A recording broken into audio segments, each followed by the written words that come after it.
Okay, I'm sitting here with Tom Vaughn, who's been a member of our church for a long time, elder actually.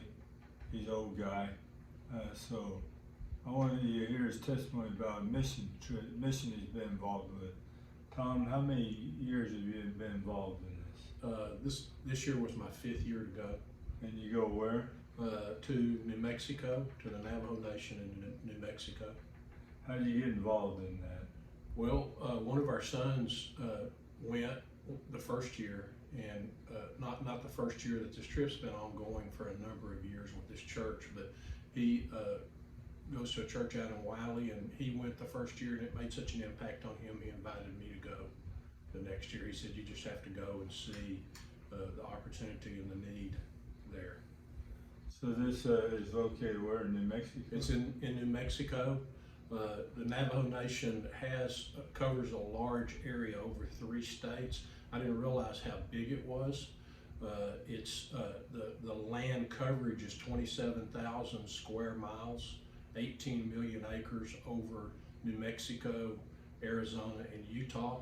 And of course, as we know, that area, a lot of that is desert-like terrain and land that's not very friendly. Right. So. How many people are in the Navajo Nation? You know, I hadn't heard a number, but I mean, when we were out there going out to visiting the different areas, it didn't seem like there were a lot of people. But when you go out there at night, it'd be like our cities are. It would be lit up because they do have electricity out there. But there's a lot of folks involved in that. It's huge. So, what did y'all do on this mission trip? Well, the normal years and years past before coronavirus, we would have an all-church dinner. It was geared each night.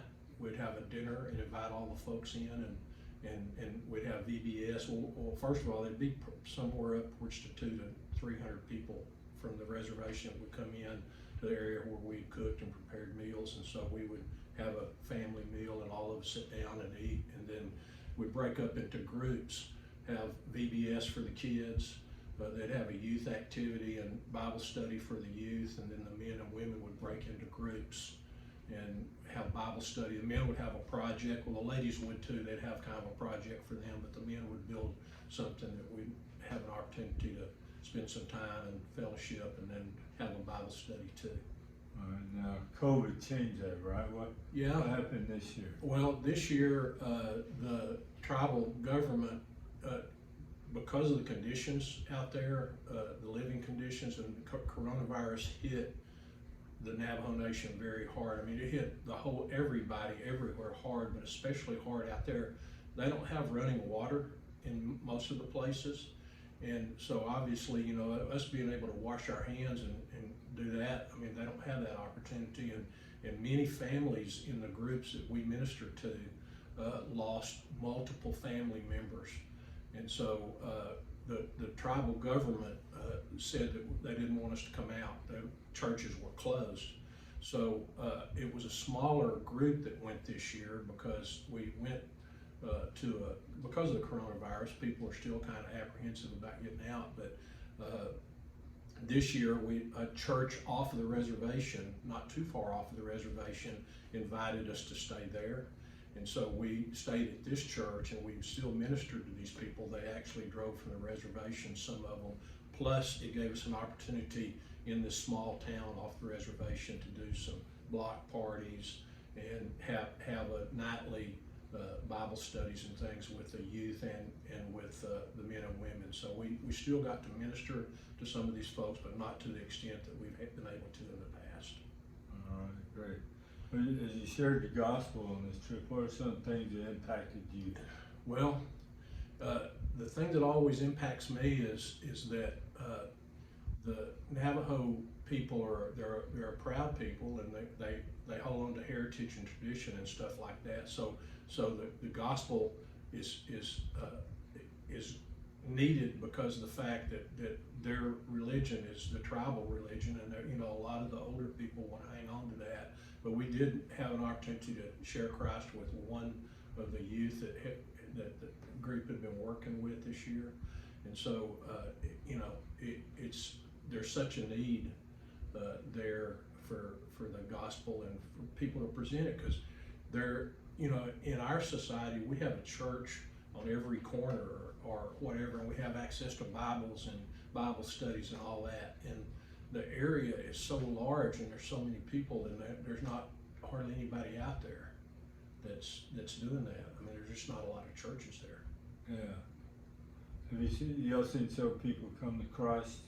Yeah, we didn't see as many this year because we weren't interacting and we didn't have as many people come. Each year that I've gone, more and more and more people had come to know the Lord, because we are investing time and resources to them other than just when we're out there. And in fact, one of the highlights of my trip this time, it might seem trivial to some, but I have the people that I picked up, because I go out, one of my jobs is to go out into the community and drive a van and pick up kids, and that's an experience in itself, because the roads they're bad. I mean, Yeah. it's muddy when it rains and stuff, and you get stuck and everything. It's really hard, and plus you get lost in things. And but my job is to pick up kids, and so I see parents, and of course sometimes the adults ride with the kids. And so I feel like, you know, when I get to know somebody, and I know that as remote as they are, they don't probably get a lot of mail, so I send Christmas cards and Easter cards and things like that to kind of stay in touch with them, to let them know that we're praying for them and care for them. And the last few years I've worked in the men's, assisted working with the men's group, and I knew, and of course this year that some of the men from our reservation group came, and I had not met the wife of one of them. I knew her name, and I heard somebody speak her name, and so I said, "Hey, are you the wife of so-and-so?" And she goes, "Yeah." And I said, "Well, my name's Tom Vaughn." She goes, "You're the guy that sent us the Christmas cards." And so that made me feel really good that, you know, that just that little bit of knowing that somebody's thinking about them and caring about them. Yeah. Well, what would you say to people in our church, other Christians, about the value of this other mission trip? Well, I would say that there's multiple value in it. One is that we have the tendency to see the world through the area that we live in, and you know, these folks out here have a very hard life, and if we don't go to them, they're not going to hear the gospel. And I was thinking about, on my way in today, when I knew we were going to talk about some of this, I was thinking about these would be the people that Jesus would go see, because these people are kind of a forgotten people where they're at. And there's not a lot of people going out reaching out to them. So if we don't go, they're not going to hear. And these trips are hard. They're physically hard. They're spiritually hard, because you can't really be prepared.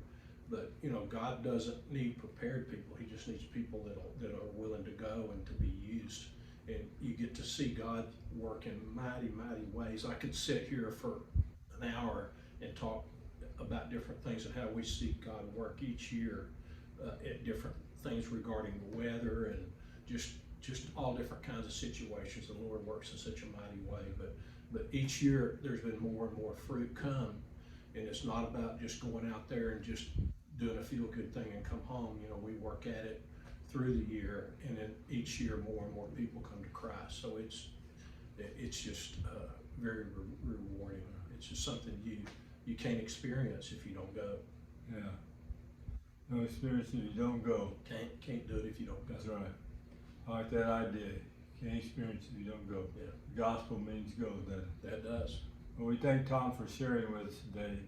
Y'all pray for him, and his discovery community also meets in his neighborhood.